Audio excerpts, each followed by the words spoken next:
nombre del Padre, del Hijo y del Espíritu Santo. Amén. Amados hermanos en nuestro Señor Jesucristo, nos encontramos en el cuarto domingo después de Pascua. Todo este tiempo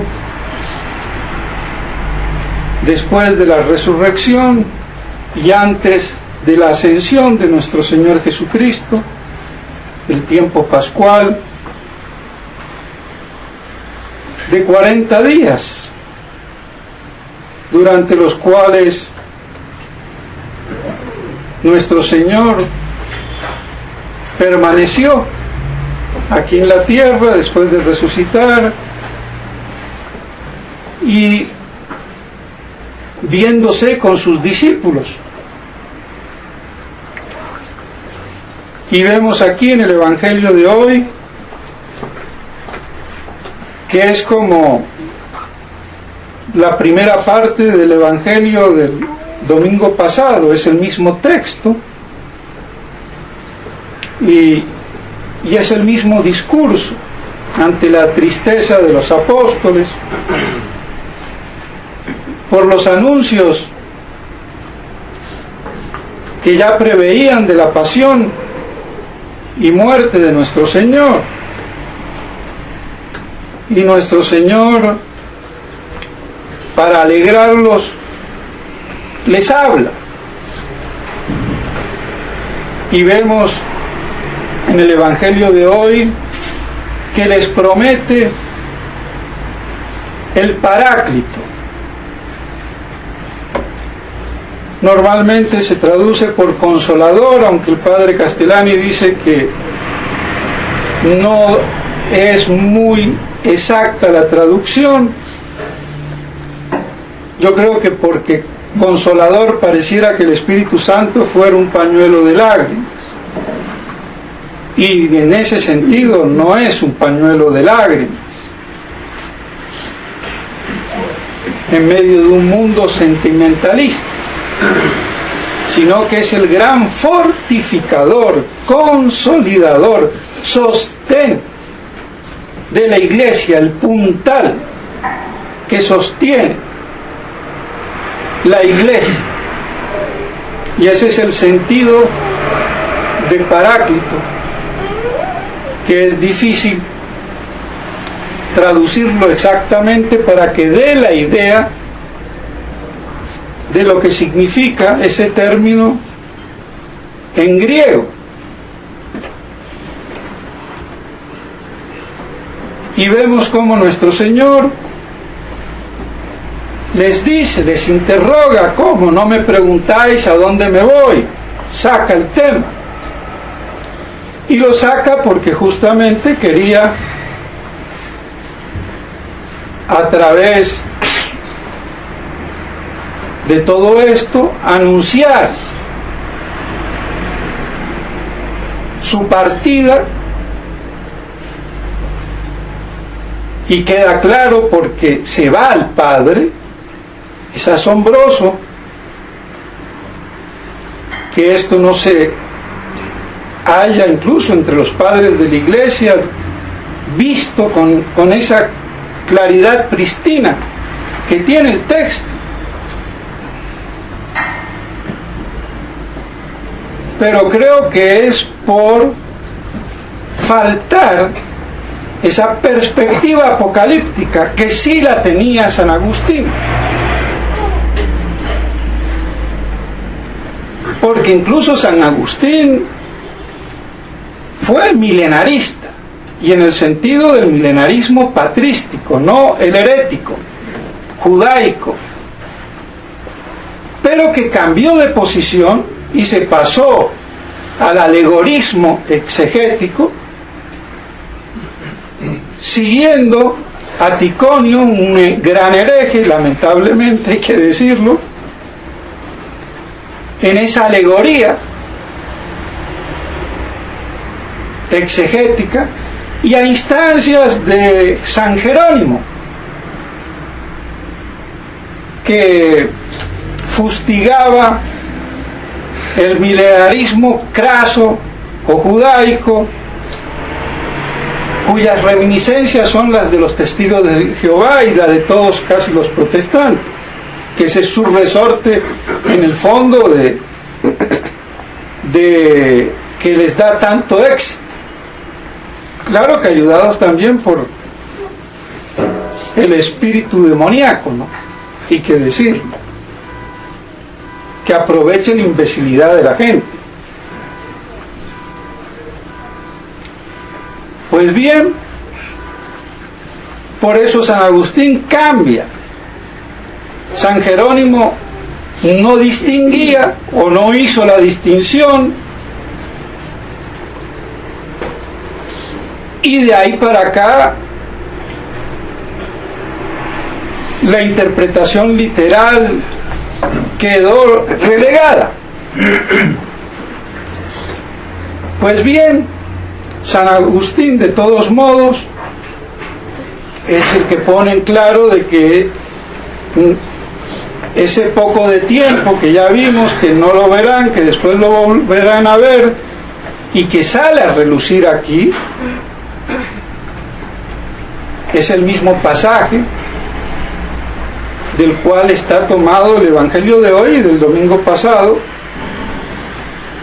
nada más que invertido. Esta es como la primera parte y la continuación es el del domingo pasado.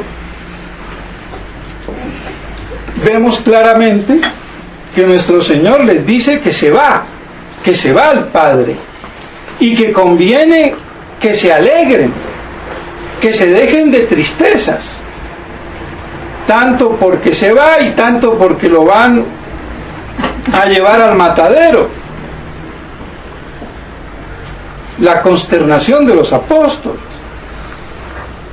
Y conviene que yo me vaya porque vendrá el Paráclito, el Espíritu de verdad, que os consolidará en la verdad. Entonces alegraos, no estéis tristes, porque conviene que yo me vaya.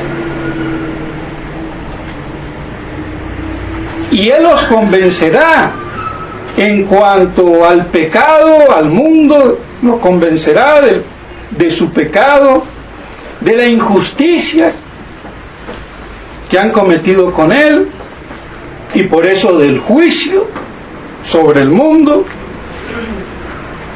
y de la justicia en cuanto a Él, que recupera, por así decirlo, su honor a la diestra del Padre, aunque siempre estuvo a la diestra del Padre, pero como verbo encarnado no, porque todavía esa humanidad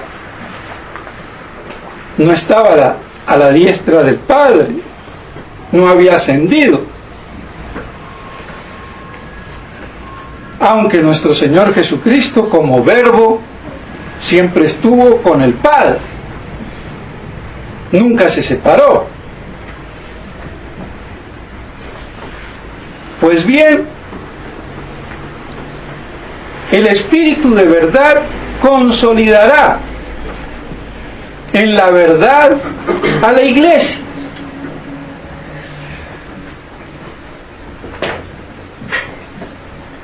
Y en esa consolidación en la verdad es que se va a ver la injusticia que se ha cometido con nuestro Señor, de no haberlo aceptado, y por eso está juzgado Satanás y el mundo.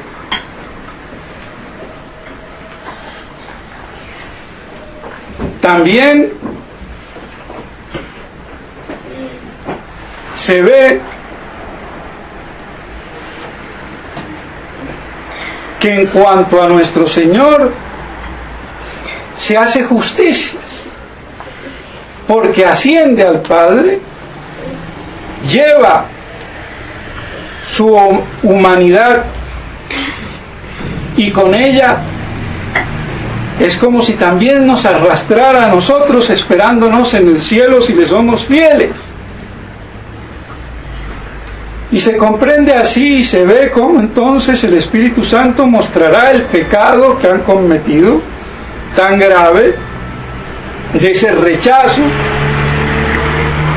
a nuestro Señor Jesucristo, que es la verdad, que ya está juzgado Satanás y todo aquel que participa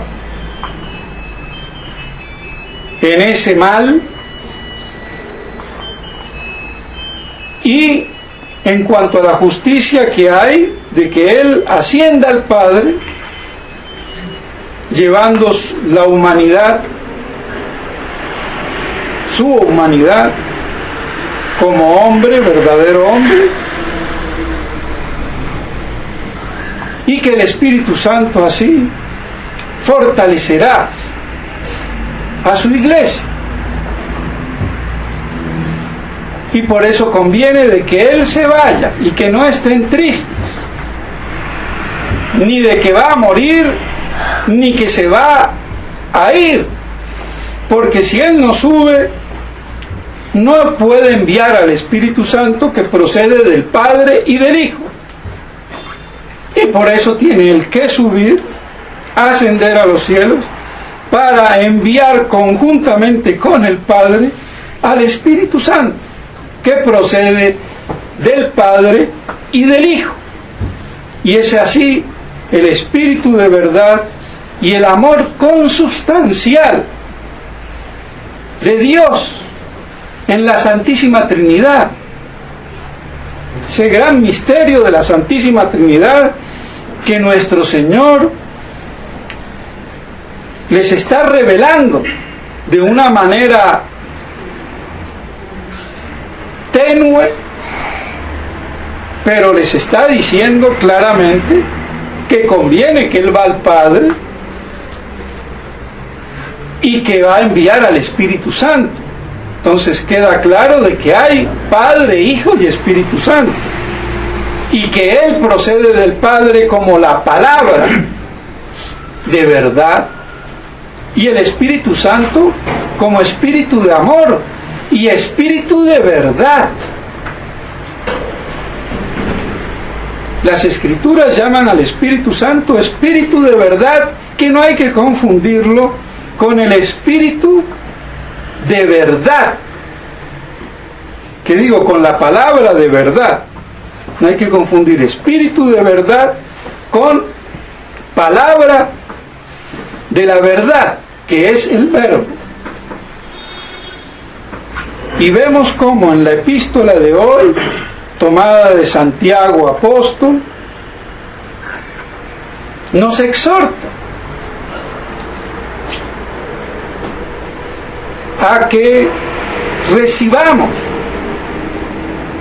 dócilmente la palabra de la verdad, la palabra de verdad. Y vemos una vez cómo se conjugan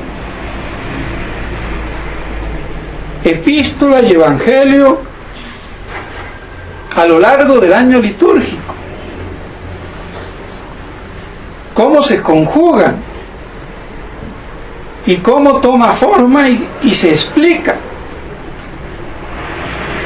Nos habla nuestro Señor en el evangelio de hoy del Paráclito, el Espíritu de verdad que va a consolidarlos, y Santiago nos habla que Dios nos engendra en la palabra de la verdad para tenernos como primicias, es decir, como muy escogidos suyos, privilegiados, elegidos.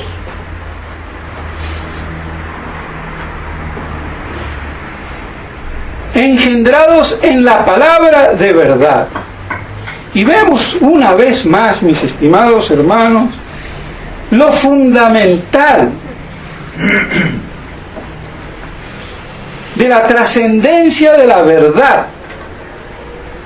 Sin verdad no hay Dios, no hay iglesia, no hay religión, no hay nada. Porque Dios es la verdad primera, objeto material y formal, bajo dos aspectos distintos de la fe. Y nos engendra en la verdad porque el Verbo que se hizo carne se engendra eternamente en la verdad del pensamiento, de la intelequia, de la inteligencia divina, y es el Hijo, palabra de verdad y la sabiduría de Dios. Y de ello brota el amor consubstancial, el Espíritu Santo, el Espíritu de verdad que hay en Dios. Y eso constituye la Iglesia. Luego, mis estimados hermanos, no hay Iglesia católica, apostólica y romana, ni religión católica sin la verdad. Y eso es lo que hoy está en juego. Y tan es así que el único pecado que no tiene perdón, y no porque no se pueda perdonar, sino porque cercena, imposibilita el perdón, es el pecado contra el Espíritu Santo, que en su culmen es la impugnación de la verdad. Eso fue lo que le pasó a los judíos. Impugnaron la verdad, y eso es lo que está pasando hoy en la Roma apóstata. Eso fue lo que pasó con el Concilio Vaticano II. Se conculcó la verdad.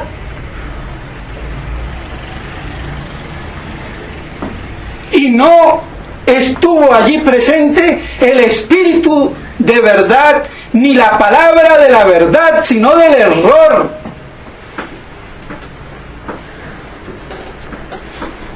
Y esas fueron entonces las cosas que muy cínicamente Pablo VI dijo: por cuál fisura, por cuál huequito se entró el humo de Satanás, cuando le habían abierto puertas y ventanas por Dios.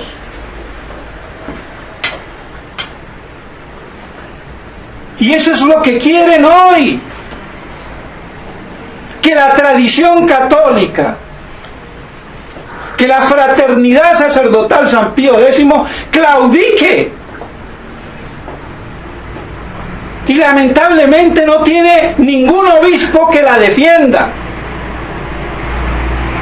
porque ni Monseñor Williamson, ni de Galarreta, ni Tissier, ni Felé hacen efectivamente, firmemente nada.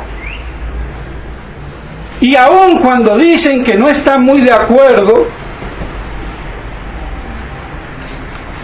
no manifiestan ese desacuerdo con claridad viril que exige la verdad, el Espíritu de verdad, la palabra de verdad.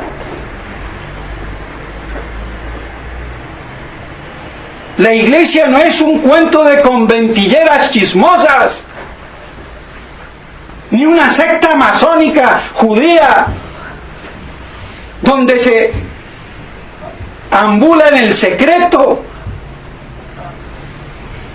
La Iglesia es luz del mundo y hay que hablar con claridad, con verdad. Lo demás es de Satanás. Y esta nueva iglesia postconciliar es la sinagoga de Satanás, es la iglesia de Satanás, la iglesia del anticristo o contraiglesia. Eso no es la iglesia católica. El fiel que no vea eso, el sacerdote que no vea eso, el obispo que no vea eso, perdóneme, no sabe dónde está parado. Por eso Monseñor Felé, ni el padre Smithberger, ni esa camarilla que le rodea, que no son muchos, pero que son potentes porque tienen el poder, no saben dónde estar parados. Yo me he enterado hace poco, no sé si es verdad o es mentira, que Monseñor de Galarreta estaría opuesto. Pero ¿y qué hizo el bobo, y perdónenme, durante 2 años dialogando en Roma? Y muy de manito cogida en Roma. Y si ahora no está de acuerdo, que salga a la palestra con entereza, pero que no salga con medias tintas, porque si no, lo que voy a pensar yo, que es un agente más de este complot, mis estimados hermanos, y que su misión sería la de poder abordar una especie de reacción incipiente, débil, que hubiera, si el caso de que hay, y que se pudra, porque lleva el veneno. Así actúa la revolución. En la facción que se opone, yo pongo un agente que pareciera estar en contra, pero es el que va a hacer que la reacción implote, se desactive. Y lo digo así de viva voz, porque los supósitos del mal tienen que saber que están detectados por la verdad, y que en la iglesia siempre habrá alguien que diga las cosas. El día que no haya en la iglesia nadie que lo diga, se acabó el mundo, se acabó la iglesia. Y hablarían las piedras o la burra de Balaam.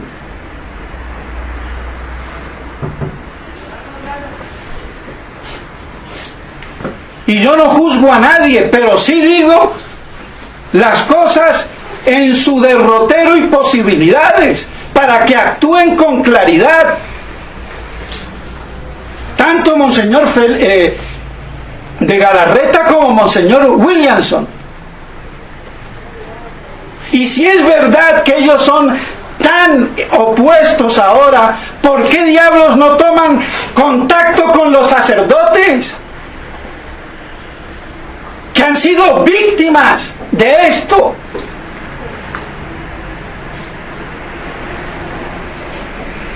Ellos que se preocupan de los sacerdotes modernistas, no se preocupan de los sacerdotes de la fraternidad que han echado como a mí,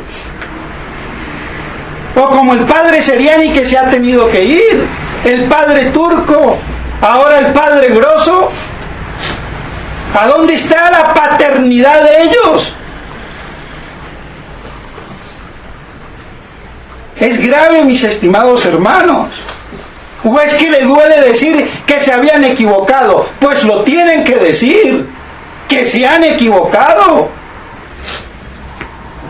Como se los dice nuestro Señor, el mundo será convencido de su error, de su pecado, y ya están juzgados. No vengamos con cuentos chinos en la iglesia, que es teológica. En la iglesia no se inventa nada, ni los dogmas se inventan. La iglesia es una estructura divina,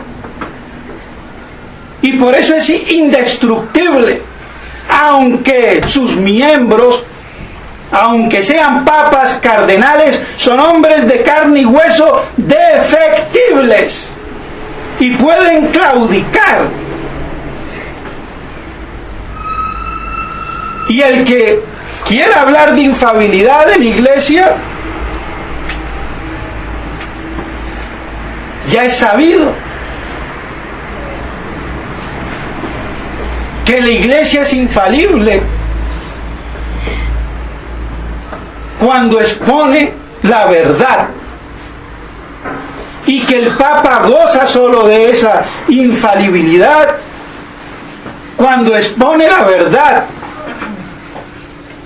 pero no cuando se pone en connivencia con los reyes de este mundo y quiere ayornar la iglesia, la quiere poner al día.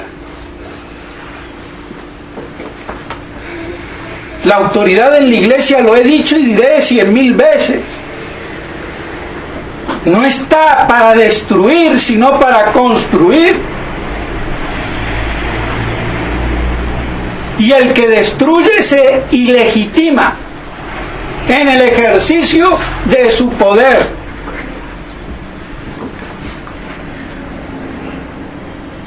Y por eso detrás de todo esto hay una gran usurpación, mis estimados hermanos, y una gran traición, y da vergüenza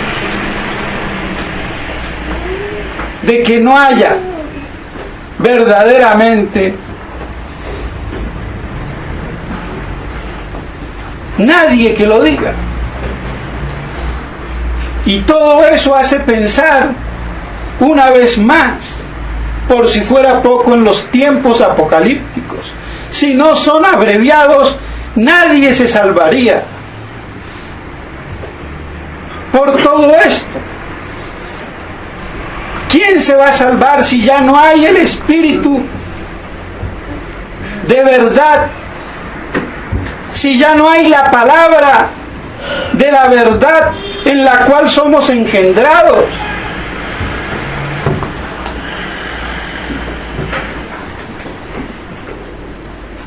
Y yo no me invento nada.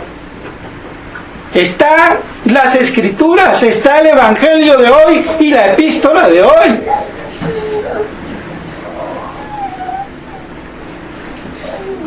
Cae de su propio peso. Y no hagamos de la Biblia, ni de las Escrituras, ni de los Evangelios un cuento de hadas o de angelitos. Hay que ponerlos en práctica aquí, porque es para esta tierra. En el cielo no necesito evangelio, ni epístolas.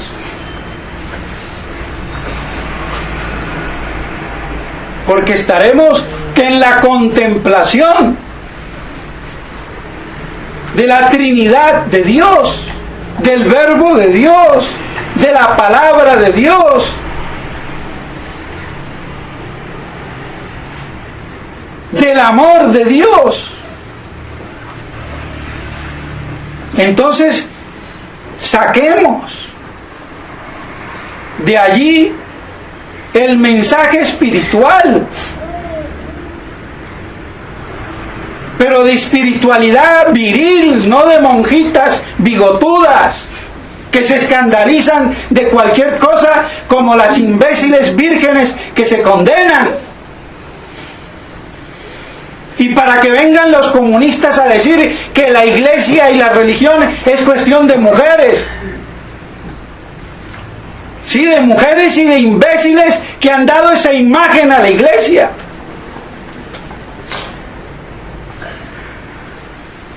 Hasta eso se ha corrompido y deteriorado. Y que los monseñores hablen ahí como mujercitas.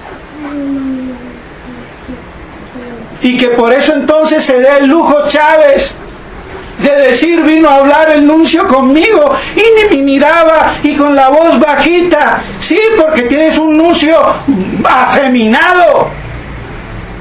Porque si tuvieras un nuncio de pantalones, te mira y te pega un hachazo, pedazo de tonto.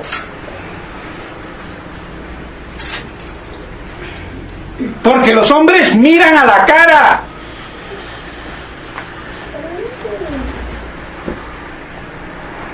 Esa es la concepción que se tiene.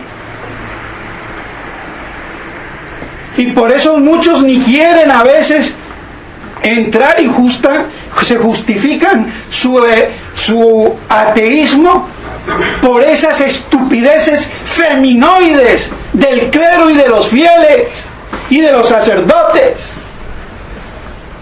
Y por eso hay, perdónenme, mucho maricón por ahí que se escuda en la iglesia, que se escuda en los seminarios, que se escuda en la religión, porque han tolerado esa bobada, por no decir la otra palabra. Cuando yo veo a un sacerdote muy delicadito, afeminadito, pero lo tengo que sacar a patadas, sea hombre, mi hermano. Y por eso lleno de pedrastras.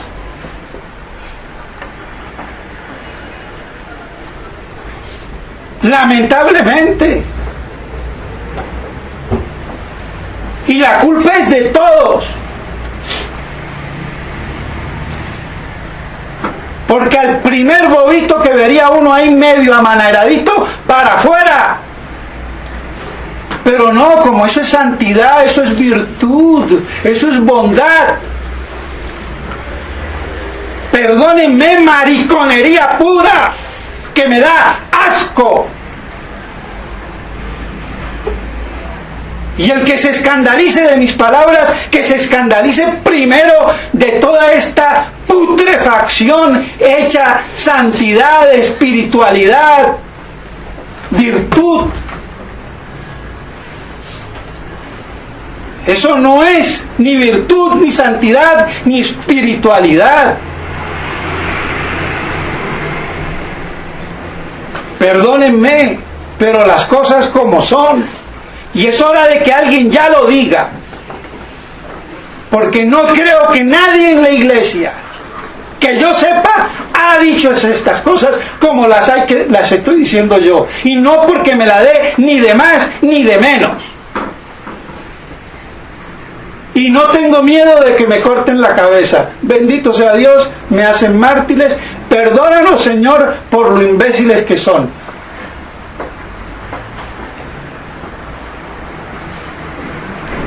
Pues bien, mis estimados hermanos, alegraos que en medio de este gran parto de la iglesia, apocalíptico, como ya les comenté, al cual hace alusión nuestro Señor el domingo pasado, comparándolo con los dolores de parto, no solamente los sufrimientos del cristiano, del martirio moral y físico que puede haber desde la ascensión hasta la parucía, sino también el parto en la fe del pueblo judío.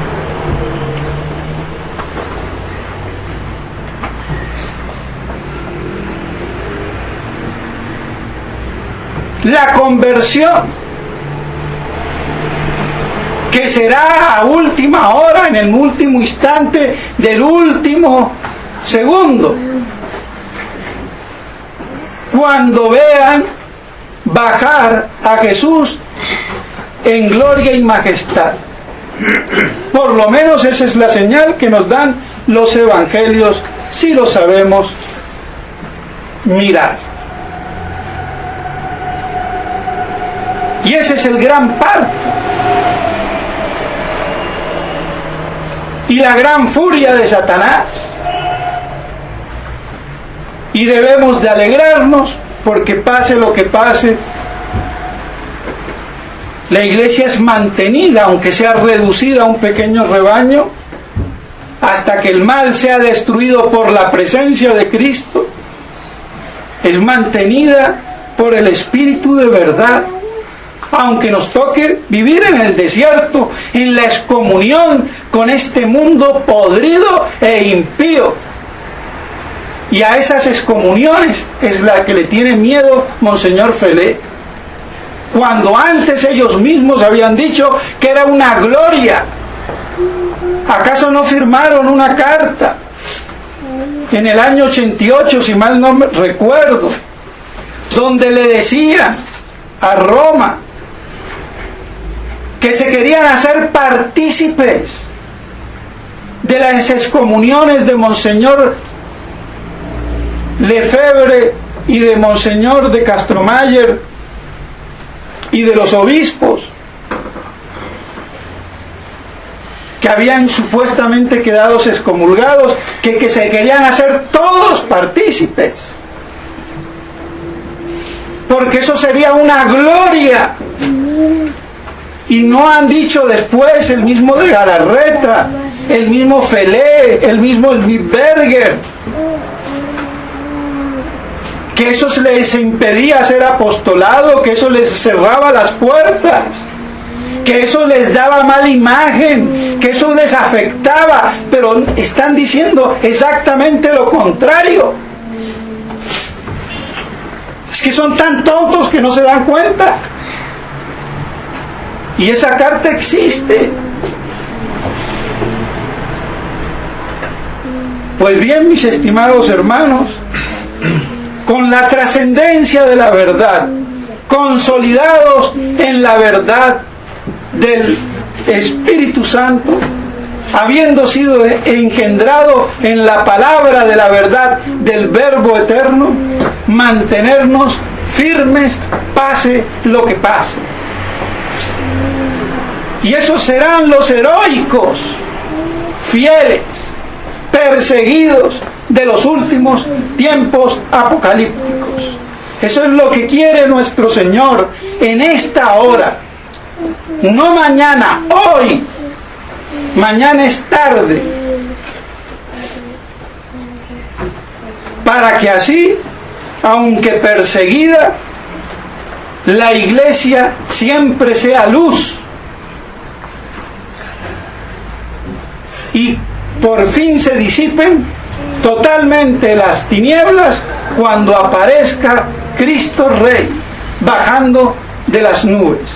Pidámosle a la Santísima Virgen María que nos anime, haciéndonos perseverar, y al ejemplo de ella mantengamos nuestra fidelidad en ese amor a nuestro Señor Jesucristo y nuestro Señor Jesucristo crucificado. En nombre del Padre, del Hijo y del Espíritu Santo.